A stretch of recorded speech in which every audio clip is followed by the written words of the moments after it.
Almost a decade after the 2010 Deepwater Horizon disaster, there we go. Hundreds of scientists are assessing the impact of the largest offshore oil spill in U.S. history. What follows are some of their stories, intimate portraits of research, innovation, and discovery.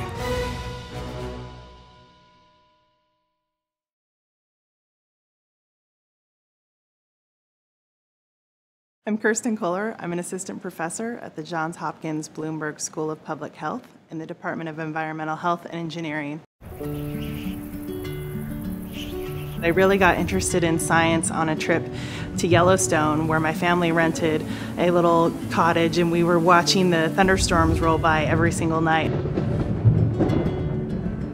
And I got really interested in weather and specifically storms, and in high school got really interested in tornadoes and how they develop. I ended up getting all of my degrees in atmospheric science, but quickly realized that I wasn't so interested in the tornadoes after all, but was really more interested in the microphysical and chemical properties of air pollution, and ultimately moved on toward thinking about how those impact human health.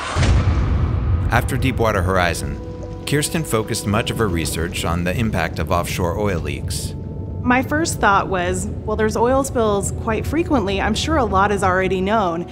And when I started looking into it, I was shocked to find out that actually very little is known. A lot of the research to that point had really been focused on what was happening below the level of the ocean surface, and maybe a little bit in thinking about humans in terms of fish consumption or shellfish consumption, but really not thinking about what can happen above the level of the sea surface. And that really has an impact for a lot of cleanup workers as well as nearby communities. Often when there's an oil spill, you're under very difficult conditions. It can sometimes be very warm. And so making sure that we're adequately protecting workers who are out there potentially breathing contaminated air is a key aspect. And so the results that we've developed over the course of this project can help determine what types of personal protective equipment are needed for those first responders, as well as thinking about what are the potential long-term impacts to air quality for nearby communities. I think the positive things that came out was there was such a dramatic public response that there really has been much more consideration of the long-term impacts of this oil spill than has occurred with other oil spills in the past. This has allowed for funding for the type of research that we're conducting here at Johns Hopkins, as well as others throughout the GoMRI-funded centers.